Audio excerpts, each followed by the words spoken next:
starting from a different place: radical dissent and the reception of Islam among early Quakers and Unitarians. Look, the purpose of this seminar is to introduce some ongoing work on radical dissent in the primarily Anglophone world and the reception of Islam, more specifically radical dissent in the 17th century.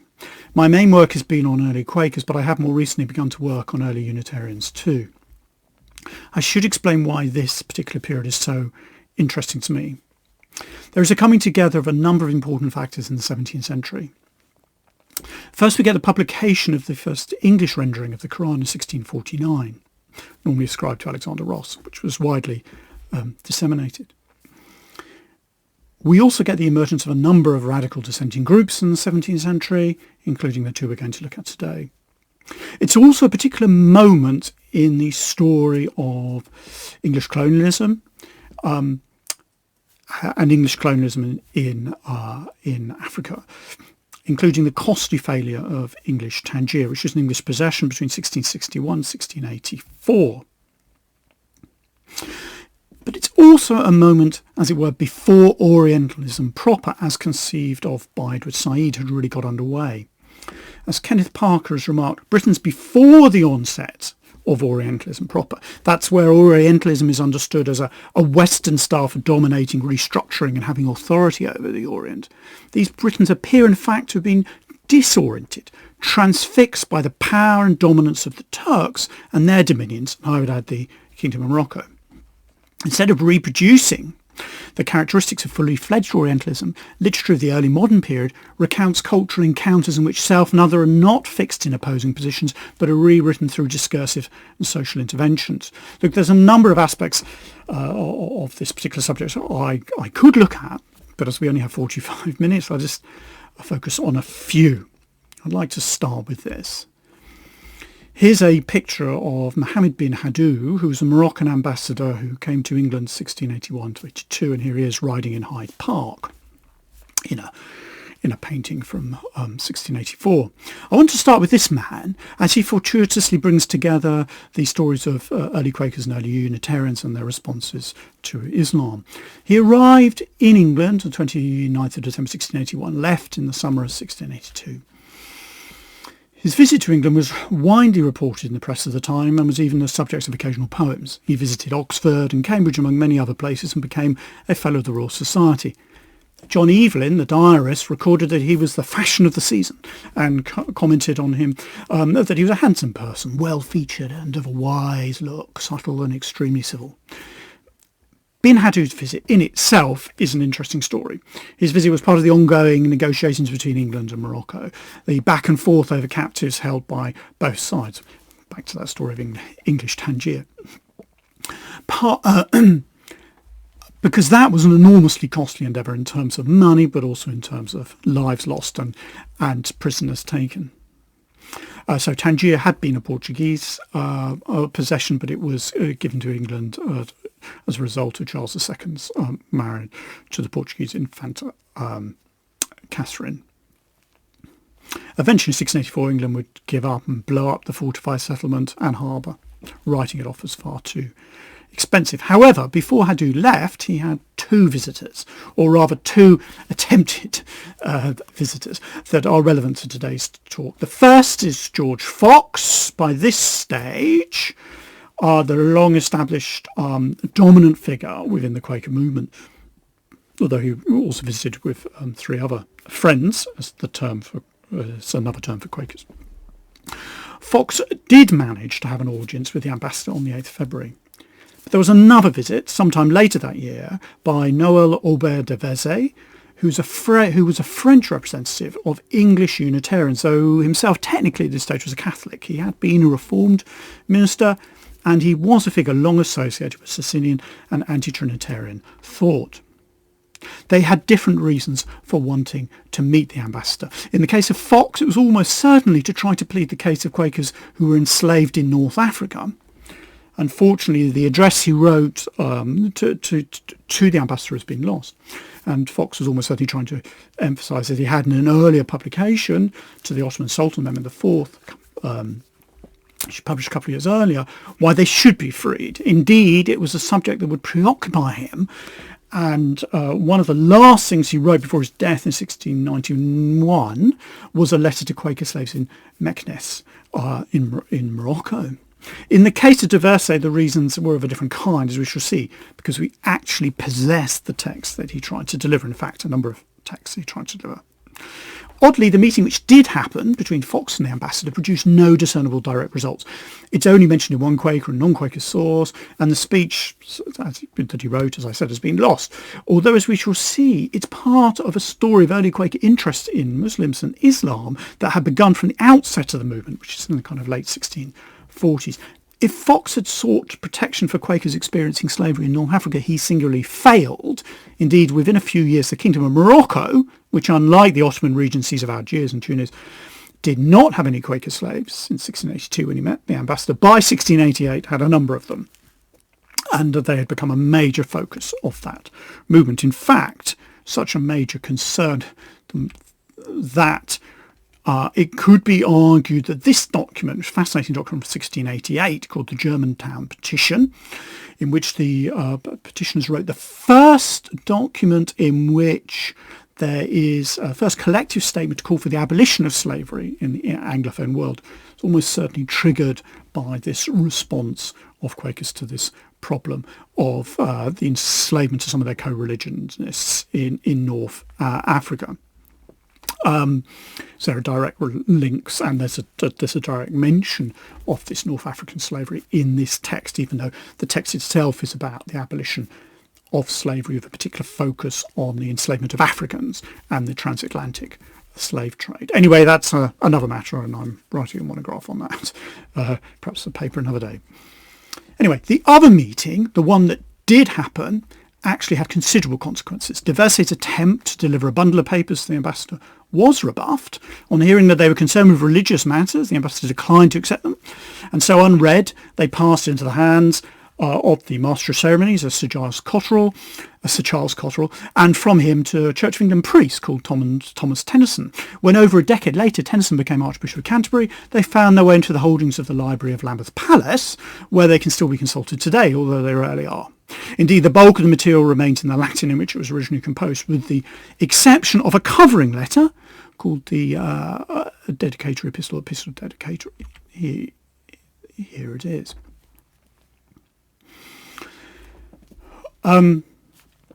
Although a few scholars have discussed this curious case, mostly in passing, and the occasional work of contemporary Unitarian literature does refer to it, though not always accurately, the instance is largely forgotten today, although actually it had a considerable part to play in the development and self-definition of the Unitarian movement in subsequent centuries. And I would like to start with this meeting that did not happen. So early Unitarians in Islam.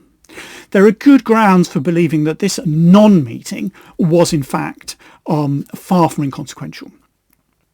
For example, Alexander Gordon, the great Unitarian historiographer, could claim that the Epistle Dedicatory, the covering letter that accompanied 3 longer treatises as part of the Unitarian submission to the ambassador, should be called the, quote, primary document of Unitarian, with a capital U, because it was, quote, the first time, so far as known, the term Unitarian was employed in an English document. More specifically, it used the Unitarian name in its broader scope as denoting all who believe in the, quote, only sovereign God, who hath no distinction or plurality of persons. For Gordon, it marked the beginning of a stage when Unitarianism became a comprehensive school of thought, and it transitioned from sporadic anti-Trinitarianism of the preceding centuries, laying the foundations for the eventual emergence of Unitarianism as a denomination in the British Isles and the Americas. Although Gordon was in one sense wrong, the term Unitarian had been used almost a decade earlier and in a comparable manner in a publication by Henry Hedworth. The mere fact that he valued the text so highly justifies re-examining it today. But as I hope will become apparent, there are other good grounds for thinking again about this unusual document. There are many ways that the Epistle Dedicatory could be scrutinised, but for now I would like to restrict myself to what can be gleaned by reading it within what we know of the wider context of early Unitarian interpretations of Islam. Before doing this, though, it's important to give you a brief summary of the contents of this text. After some initial flattering remarks about the ambassador, the letter begins by the authors identifying themselves as belonging to the sect of Christians called Unitarians and congratulating the ambassador and his retinue for being fellow worshippers of the sole supreme deity of the Almighty Father and Creator. And, unlike Christians in the, quote, Western part of the world, preserving the excellent knowledge of that truth touching a belief on the only sovereign God, who have no distinction of plurality in persons. The ambassador is then informed of the letter of Amit ben Abdallah, which dates from earlier in the century, a work that expounds Islamic beliefs and attacks both Catholicism and Protestantism, the Latin text of which they've included as the second document in their collection. However, the authors complain such errors we Unitarians do abhor, as well as the Mohammedans, in which we must agree in such even against our fellow Christians. And to demonstrate this, they submitted two further treatises which they claim to have written themselves. First, which they claim to do a number of things. First, quote, to set forth in what points all Christians do generally agree with the Mohammedans on matters of religion. Secondly, in what things Christians universally disagree from you, with the reasons for the same. Thirdly, in what cases you do justly dissent from the Roman Catholics. Fourthly, the Protestant Christians do join with you in your condemning of the Romish errors and theirs, and our reasons for the same. Fifthly, in what articles we, the Unitarian Christians, do solely concur with you, Mohammedans. And in sixth place, undertake to discover unto you those weak places that are found in the platform of your religion, and offer you consideration some materials to repair them.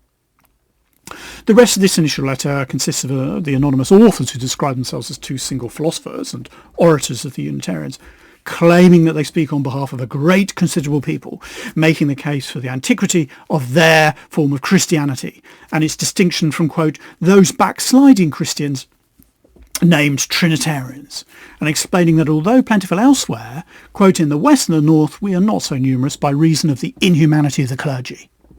They conclude the letter with an offer to visit Morocco to discuss its contents with the learned of your country. As is perhaps already apparent, this epistle includes a strikingly positive estimation of Islam in relation to Christianity.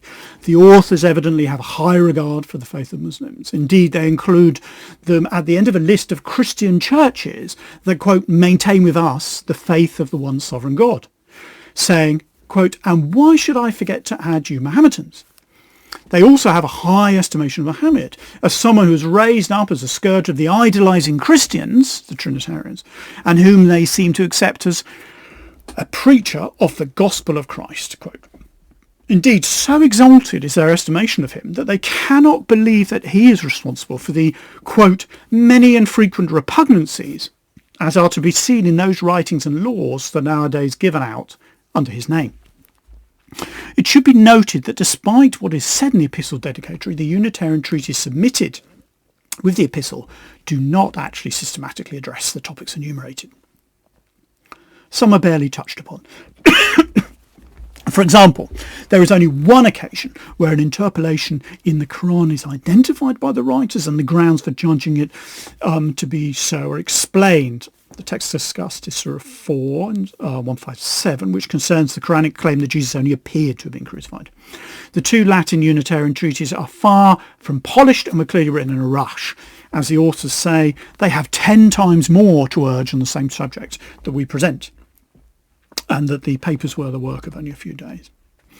Okay, to make sense of the letter, it's helpful to understand something of the relationship between early Unitarians and Islam that this letter both reflects and also seeks to develop. On the one hand, early Unitarians frequently found themselves described as being virtually synonymous with Muslims, as, quote, more Mohammedan than Christian, with the Rakovian Catechism dismissed as the Rakovian Al-Quran.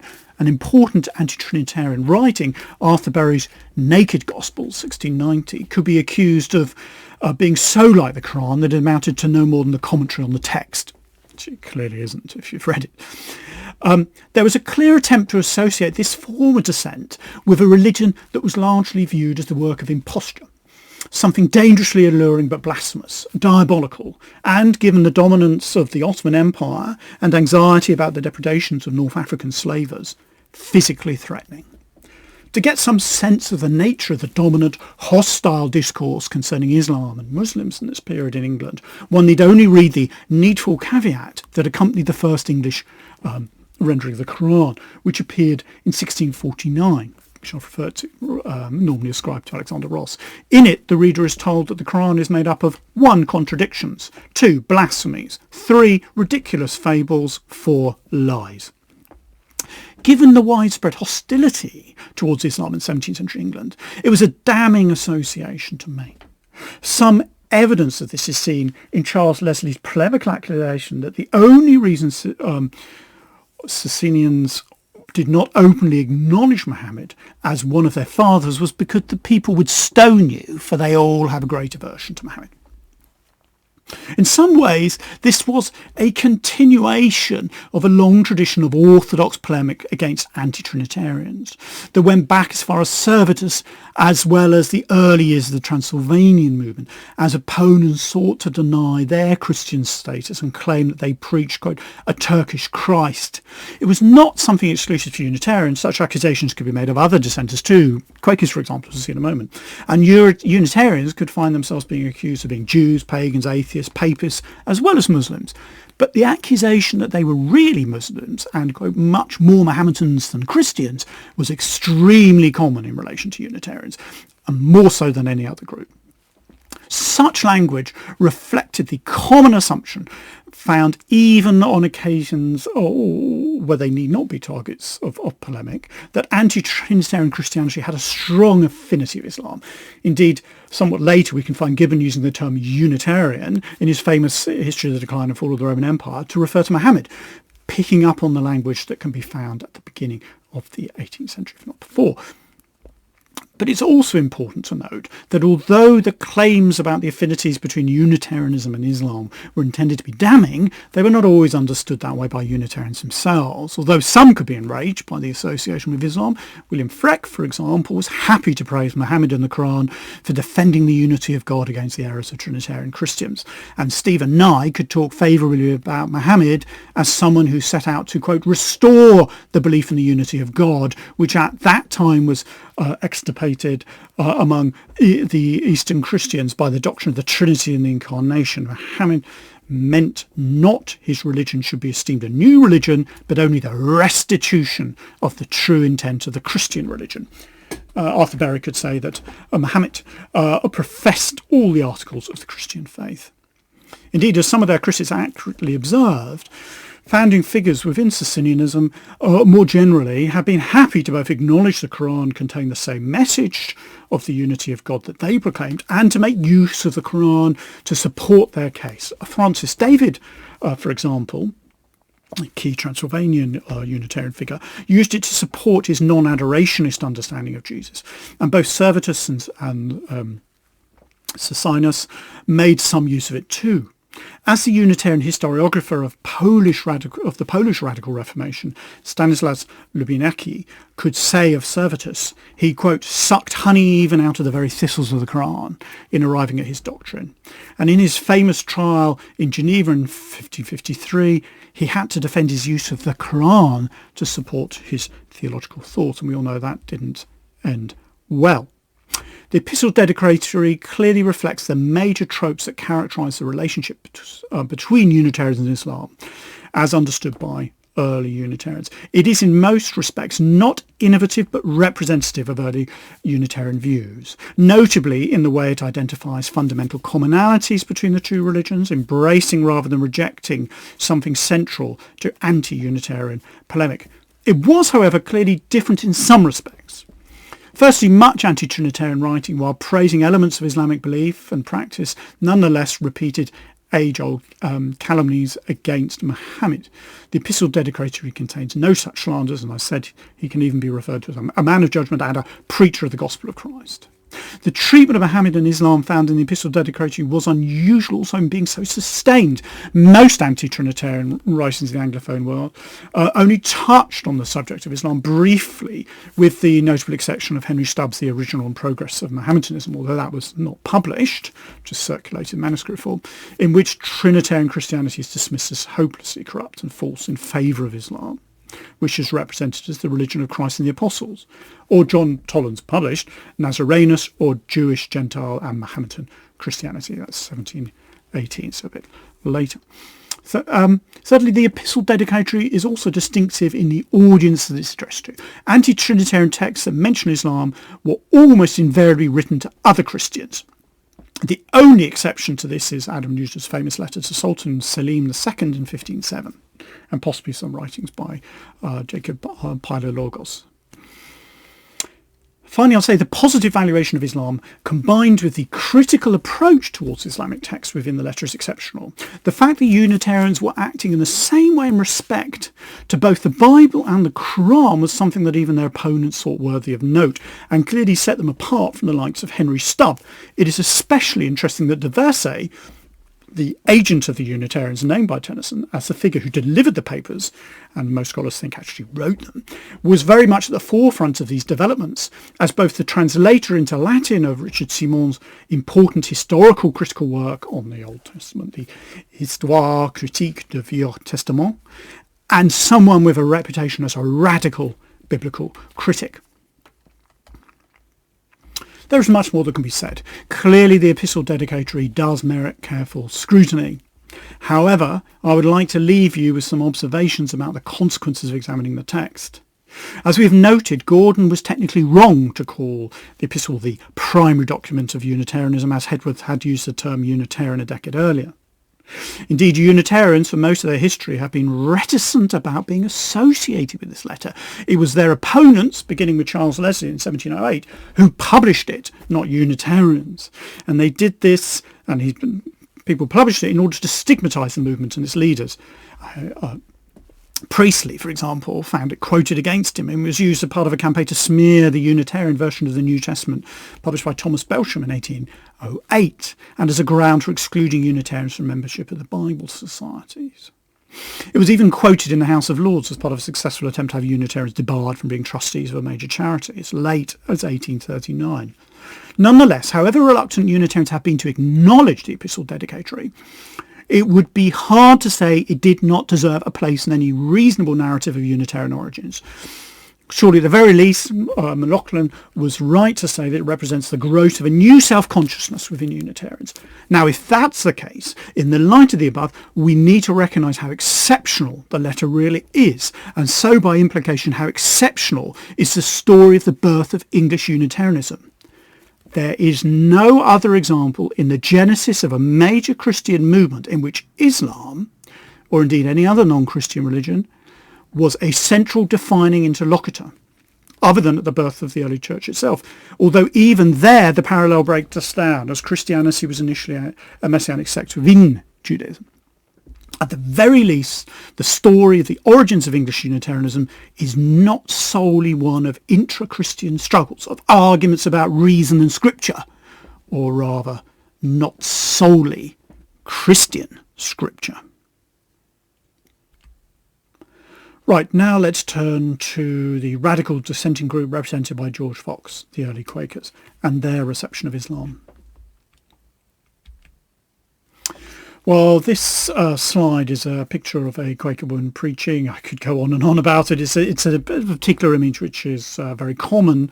Was first painted in 1690. I wanted to include it here just to remind you of the rather different nature of this group, because particularly a kind of a prophetic understanding in which a number of their identifiable features included this idea of women and men being able to prophesy. So Joel 2:28, I will pour out my spirit on all flesh, your sons and your daughters shall prophesy. That kind of thinking was rather key to the emergence of this movement. Now, this reception of Islam amongst early Quakers can be understood roughly as consisting of two phases in the 17th century. A missionary phase, and one where the enslavement of Quakers in North Africa dominated their understanding. Now, first of all, the missions. From the outset of the movement, so that's in the late 1640s in the north and the Midlands and the north of England, Quakers sought to present their apocalyptic, universal, everlasting gospel. That's using the language there from Revelation 14 throughout the world. From their initial origin in England, itinerant friends spread their message in Ireland and Scotland by 1654, France, and the American colonies and the West Indies by 1655, and by 1658 Quakers were proclaiming their message throughout mainland Europe, much of the Mediterranean, Suriname and South America, and even as far afield as the East Indies, a vast area that ranged from Madagascar to Southeast Asia. This explosion of activity was one unmatched in the history of Christianity, both in scope and speed, according to Kenneth Carroll. It is therefore unsurprising that early Friends had also sought to travel to Ottoman lands. Indeed, the Ottoman Empire was somewhere that particularly drew them, and which was clearly of considerable importance to them. In 1658, the fledgling persecuted movement held a national collection to support those called to travel overseas, and of the rather large sum of money they managed to collect, 40% of it was spent on one mission expressly aimed at Turkey. The prophetic zeal that drove these friends is apparent in the words of the most prominent Quaker who was part of this mission, somebody called John Perrott. And he said, the word of the Lord came to me, saying, Write, my words in thy mouth I have put to bear witness of my everlasting name. And behold, I, the Lord, who have chosen thee from amongst men, do send thee into a far country, having given thee a sharp instrument to thresh upon the mountains of Turkey. Famously, this mission did result in one of its members, Mary Fisher, a servant from Yorkshire, gaining an audience with the Sultan Mehmed IV in Adrianople in 1658, although she and two of her companions were sent home from Constantinople soon afterwards by an exasperated ambassador, Sir Thomas Bendish, who felt that their behaviour was likely to bring the English as a whole into disrepute. She was content that she had discharged her prophetic duty. She later wrote, quote, I have borne my testimony to the king unto whom I was sent, and he was very noble unto me. He received the words of truth without contradiction. They do dread the word of God, many of them. They are nearer the truth than many nations. There is a love begotten me towards them that is endless. And this is, by the way, an interesting set of pictures from a Swedish embassy to the court of Mehmed IV, which you can see in Stockholm, and it'll give you a bit of an impression. This reception that she had was in stark contrast to her earlier experiences. In fact, in Cambridge, England, 1653, where she was whipped through the streets of the city for preaching much the same message, and in Boston, Massachusetts, in 1656, where she received similarly rough treatment at the hands of Puritan officials who detained her on her arrival, stripped her to check her for marks of witchcraft, and then jailed her for 6 weeks, burned the Quaker books she brought with her, and then forcibly expelled her. But she got off quite lightly there, because a few years later Mary Dyer and some other Quakers were executed by those same officials. Look, there is no evidence that such missions made any converts amongst Muslims. Indeed, it's unlikely that these Quaker missionaries ever intended to make converts, though we do have Muslims who turned Quaker. So I've written a piece about somebody called Bartholomew Cole, who we'll come back to in a moment, who's an example of that. But they didn't do it as a result of these missions. These journeys seem to have been more concerned with the proclamation of apocalyptic tidings than making Quakers. Once the Quaker prophet had discharged their duty, or in the words of George Robinson, a young cobbler who travelled to the Levant in 1657, I had cleared my conscience, they invariably returned home. Some striking literature was generated by these missions, notably the works of John Perrott, who we've just mentioned, particularly his A Visitation of Love and Gentle Greeting to the Turks, 1658, and Blessed Openings of a Day of Good Things to the Turks in 1661. I won't discuss their contents at length, as these tracts, one written before Perrott had travelled into the Ottoman Empire, and the other 2 years later after his brief sojourn there, and almost certainly during his time imprisoned in a madhouse in Rome. He then went there to try and proclaim a message to the Pope, but that didn't go very well. Okay, so that's the first phase, the missionary phase, as it were. Then there's a second phase, that of slavery, and that's roughly 1675 to 1701. So in addition to the missions of the 1650s, there was, however, one other major phase. And the major phase in early Quaker reception of Islam, and reflects the ongoing experience of slavery of a number of their co-religionists in North Africa. The phenomenon of Quaker slaves should not come as a surprise to anyone familiar with early Quaker literature. All editions of George Fox's epistles from their initial publication in 1698 have included those letters written by him to Quaker slaves in what was referred to as Barbary. And that means, from an English point of view, the independent kingdom of Morocco and the Ottoman regencies of Algiers, Tunisia and Libya, Tripolitania. Sufficient numbers of friends were captured by North African corsairs to form an identifiable group by 1675, when they're first mentioned in George Fox's epistle to friends in Barbados. As the last of these slaves remaining alive in Algiers obtained their freedom in 1688, groups of Quaker slaves appeared in Morocco at the port of Salé, just north of Rabat, and also at Meknes, the capital and showpiece of Muley Ismail's kingdom, some 80 miles to the southeast.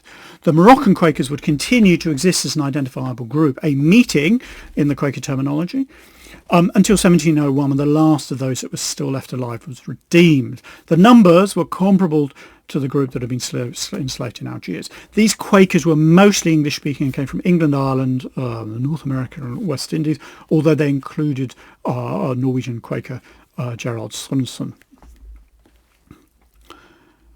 Now, I'll show you this slave here, a couple of images. The first is an image entitled Remember the Prisoners, from a book called The Cries of London, which came out in 1677. And it represents something that was very common in this period, that in London you'd have people going around collecting funds for the redemption of captives, or the attempt to kind of ransom slaves from North Africa, and they were all over the city of London, so they could be included in a book like this and elsewhere. And I could go on and on about all the evidence in parish records and all the rest of it. The second part of the illustration is a list of ships taken since 1679 until October 1679, which lists 152 ships that are seized. And it's just an example. This was published in order to try and put pressure to stop the loss of English shipping in the Mediterranean to the privateers from those North African from Morocco and the North African regencies. From our records, it's clear the majority of Quakers who were enslaved were, like most of the English captured by the so-called Barbary corsairs, sailors of various kinds, although a few were travellers and merchants. Anyone travelling by sea was a potential victim of the corsairs in this period. And whilst it's particularly true of those trading in the Mediterranean, it could occur anywhere. For example, in 1679, the King's appointment as Governor of Carolina, Seth Southwell, was captured crossing the Atlantic to take up his post. And we have raids on Ireland, Iceland, people captured in Newfoundland, etc.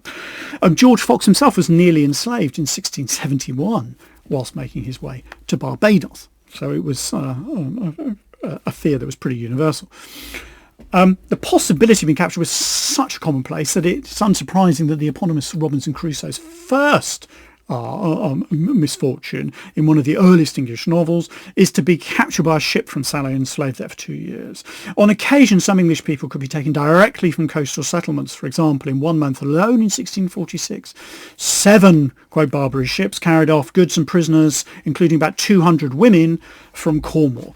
Although it's rare compared with the scale of depredation, although this kind of number was rare compared with the depredation suffered by other nations, especially those who had populations living on the Mediterranean coast. And I'd like to really emphasise, it's extremely important to realise this, that also included, of course, North African populations who would themselves be captured by privateers from Malta or whatever, and find themselves sold in the slave markets from Marseille to Malta. So Mediterranean slavery is the phenomenon we're talking about, but from the point of view of the English, they often talk about Barbary slavery because they're only primarily concerned with losses there. So the reports came back to Quakers in England about the fate of their co-religionists. And the contents are unsurprising to anyone familiar with the literature of so-called Barbary slavery more generally. They emphasise the extreme deprivation and regular violence and abuse experienced by most of those enslaved. Sometimes this abuse had a especially religious aspect to it. In one case, out of Bartholomew Cole, a convert to Quakerism from his non-life mention, the threat of religiously motivated violence was particularly dangerous, and Cole was the boatswain of the Kent, a ship captained by another Quaker, Henry Dragoni, and it was captured by corsairs operating out of Algiers in 1678. So this is a close-up of that list that I just showed you, and there you can see the reference to the Kent. The suffering of Quakers in Algiers was compounded by their distinctive practices, notably their refusal to give hat honour, that is, to remove their hat in the presence of social superiors. This was one of a number of forms of behaviour that marked Quakers out as a group distinct from other Christians, and which they extended considerable energies defending within England and elsewhere. It was related to other distinct practices, notably Quakers' use of plain language, their refusal to employ greetings or honorific pronouns or titles or to take oaths, and it all formed part of their rhetoric of impoliteness, as Bowen puts it. Behaviours which challenged not so much religious or political institutions as the very fabric of social relations and social interaction.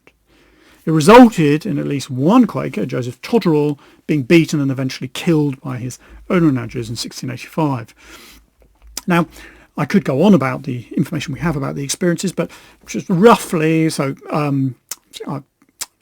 we can say that, well, no, we can say with some precision actually, about half those Quakers enslaved in North Africa in this period died during their captivity, and when a final group was redeemed in 1701, they had spent on average 17 years in slavery, with one, James Bergen of Exeter, a slave for 26.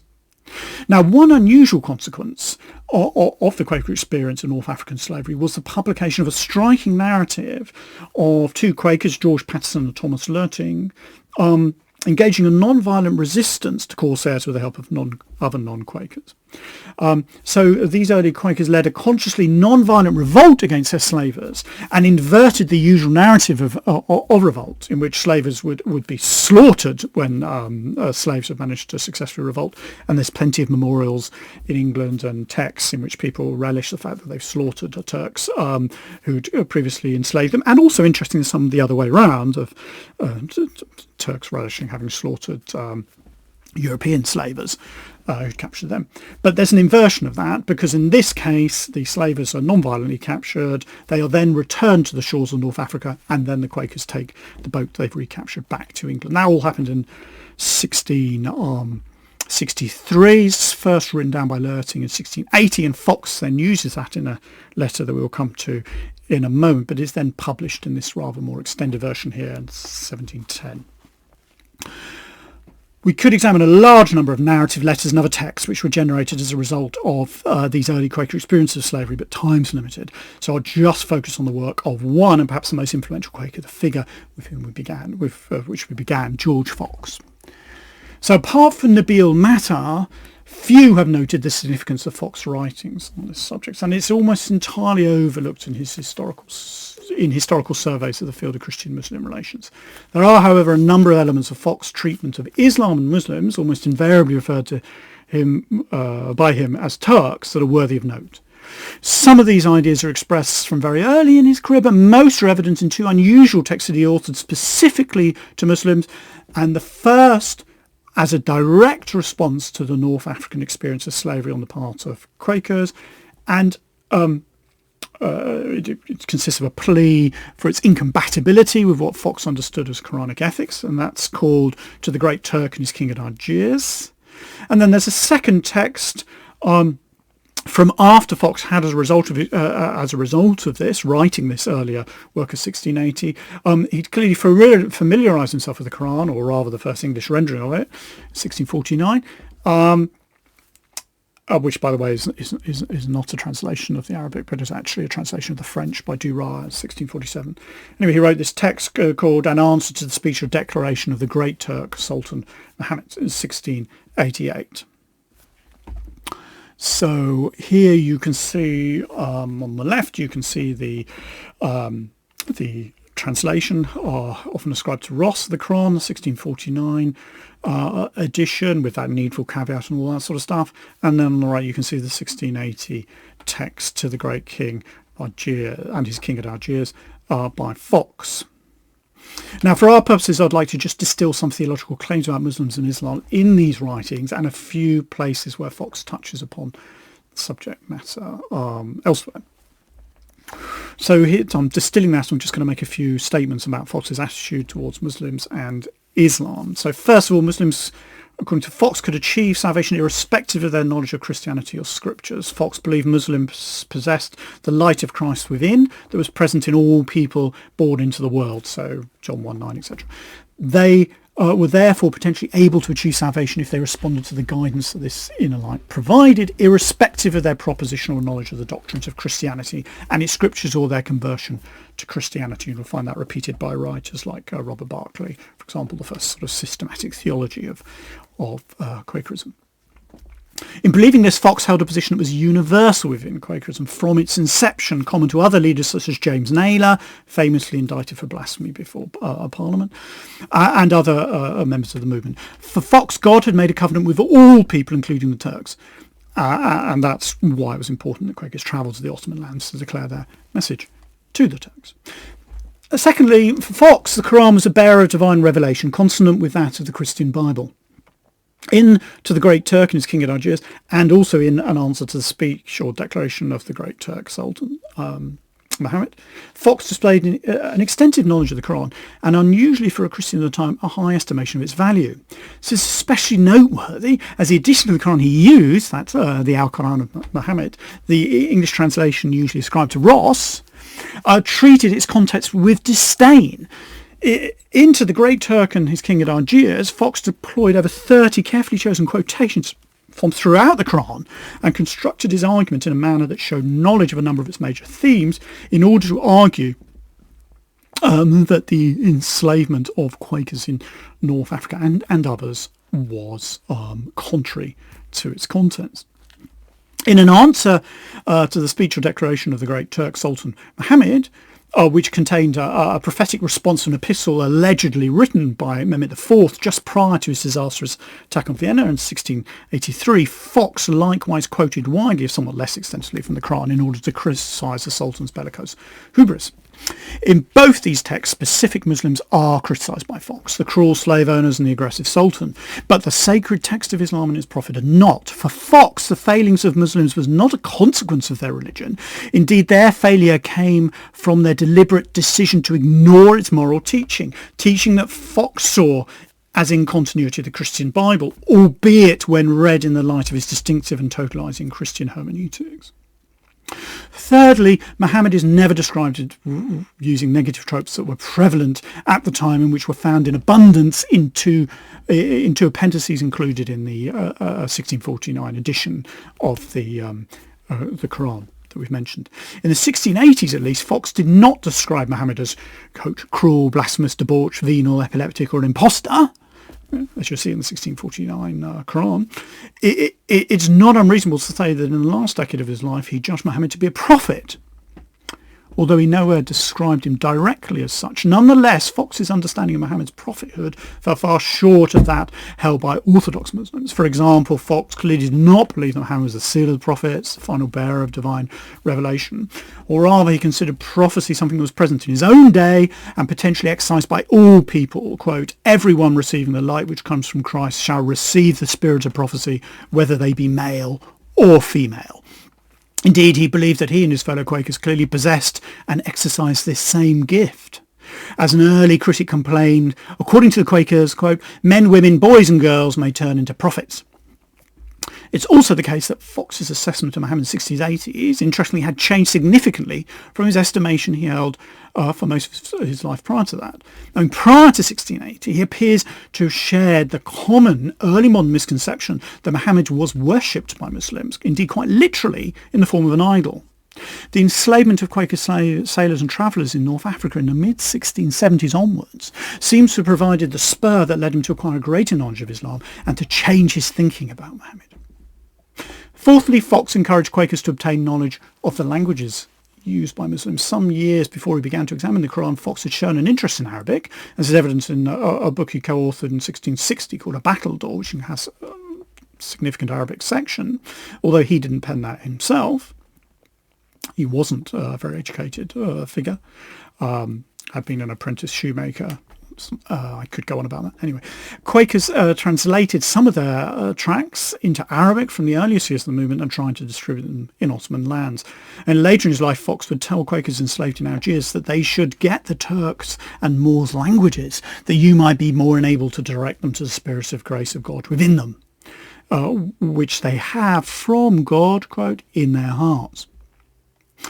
Fifthly, Fox was concerned about the reputation of Quakers in the eyes of Muslims, the Muslim gaze. It was important to Fox that Muslims recognised that Quakers were different from other Christians, both in their religious practice but also in the standard of their morality. Again, this is seen most clearly in his letters to Quaker slaves in Algiers and Morocco. In these letters, Fox told Quaker slaves to make sure that their owners were aware that, unlike other Christians, they did not worship any, quote, representation, image or likeness, and sent them a number of books to give to the Turks, in inverted commas, to explain the principles of the sect. He also instructed them to make sure that their lives and conversations and words, in those, they preached righteousness, holiness and godliness to the Turks and Moors. Indeed, this concern for the opinion of Muslims can be seen in his use of that Patterson and Lurting episode, the non-violent resistance to slavers, in his letter to the great Turk and Algiers, and his king at Algiers in 1680, because he uses that to demonstrate that Quakers are different from others.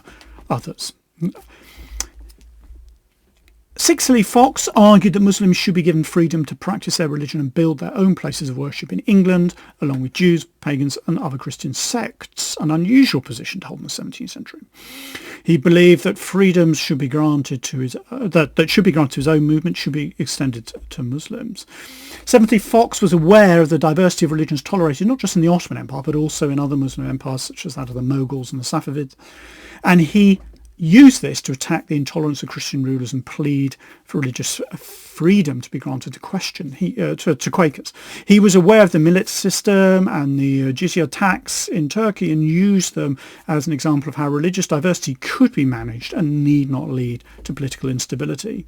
Indeed, Fox could on a number of occasions draw attention to the freedom of worship Quaker slaves had in Algiers and to a lesser extent in Morocco compared with England. In a letter in 1683, Fox would repeat this point to Quaker captives in Algiers themselves, saying, "I think you have more liberty to meet there than we have here, for they keep us out of our meetings and cast us into prison and spoil our goods." Now, it's important not to exaggerate Fox's interest in Islam, however interesting it is. Outside of the handful of texts written specifically to Muslims, it was rarely something that seems to have occupied his attention. Nor should we forget that Fox's own religious vision was a totalising one in which all forms of religion, including Islam as well as all other kinds of Christianity, were dismissed as deficient, standing in the way of true religion, which had to be predicated upon the direct experience of the Spirit, and which, in his view, was beyond all outward forms. So something that relativizes Scripture and the Quran, for example, and the prophethood of Muhammad. For all of his innovative remarks about Islam and Muslims, this underlying conviction should never be overlooked in making an assessment of his writings about the subject. But even if Islam was never a central concern of Fox, and his sectarian and heterodox beliefs place him on the margins of Christian history and clearly limits the sort of contribution he can be thought to have made to Christian-Muslim relations, he should not be neglected, as he had much that was fresh and distinctive to say, which also continued to shape the thinking of his fellow Quakers in subsequent centuries. Indeed, it's telling that critics recognised affinities between Fox and Muhammad, and between his journal and the Quran, even if they did so in order to condemn both. These affinities may well go some way to explaining why Fox generated such striking material in this area. Now, I know time is short, but if you just allow me a conclusion. In many ways, it might seem unwise to draw conclusions that are common to both radical dissenting groups, Unitarians and Quakers, as they both start from very different places. However, I think it could be said that both, in very different ways, firstly, actively destabilise conventional assumptions about Christian soteriological privilege and demonstrate that the implications of this for the valuation of Muslims, even if somewhat paradoxically, it does so precisely because of of the specifically Christian, though heterodox and sectarian concerns of both Unitarians and Quakers. Secondly, in both cases, these unusual perspectives, unusual valuation, seems to have been fostered by context of persecution, both de jure and de facto. I've not had time to elaborate on this, but it's worth noting that throughout the 16th and 17th century, for example, denial of the Trinity in England was technically a capital offence, although prosecutions were rare. Certainly, anti-Trinitarians did suffer penalties, illegal penalties, and Quakers experienced persecution as a result of specific legislation aimed at them, as well as that aimed at dissenters more generally, such as the Quaker Act of 1662 or the Conventicle Acts of 1664, 1670, that effectively outlawed Quaker worship. But they also suffered prosecution under laws that were of a more general kind, such as the Blasphemy Act of 1650 and the Elizabethan vagrancy laws, which were regularly used against itinerant Quaker women and men. And there were a bunch of other things I could talk about that often ended up with them on the wrong side of the law. Thirdly, both do not simply replicate the prevailing anti-Muslim prejudice and polarities evidenced in many of the discourses characteristics of subsequent centuries, and which reflect and constitute the ideologies of European imperial rule. While this may well be in part a consequence of both inhabiting a world before Orientalism, at least fully fledged, as he said, it's also undoubtedly a consequence of the fact that Quaker identity, and to a lesser extent Unitarian identity, in the 17th century deliberately, self-consciously problematized exactly those dominant or incipient national and religious identities that helped create Orientalist ways of thinking about and presenting Muslims and Islam. And fourthly, in the case of the Quakers, at least, one could also make claims, I believe, about a certain configuration of apocalypticism coming into play.